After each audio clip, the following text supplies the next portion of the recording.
Anak ni Claudine at Rainmart na si Santino pinagkaguluhan ng netizens. Welcome dito sa The Chika! Pero bago ang lahat, kung hindi ka pa nakapag-subscribe, mag-subscribe ka na para updated ka sa aking mga bagong chika. Anak ni Claudine Barreto at Rainmart Santiago na si Sabina nag-celebrate kamakailan ng kanyang 20th birthday. Present si Rainmart sa selebrasyon ng kanyang anak. Ibinahagi ng nice print photography ang mga magagandang larawan ng selebrasyon. Nag-viral agad ito sa social media dahil kumpleto ang kanilang pamilya.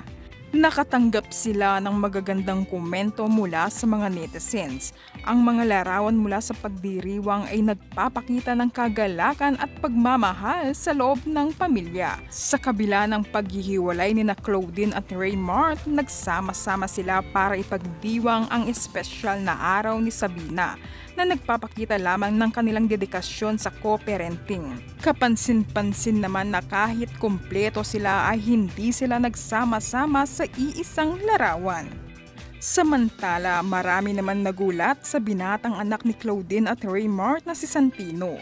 Binatang-binata na raw ito at napakagwapo raw ni Santino na mana raw sa mga Barreto. Parang Koreano raw si Santino sa kanyang dating. Napaka-mestizo raw nito at pwedeng maging artista. Pero ayon kay Claudine ay hindi raw gusto ni Santino mag-artista dahil nakapokus raw ito sa kanyang pag-aaral.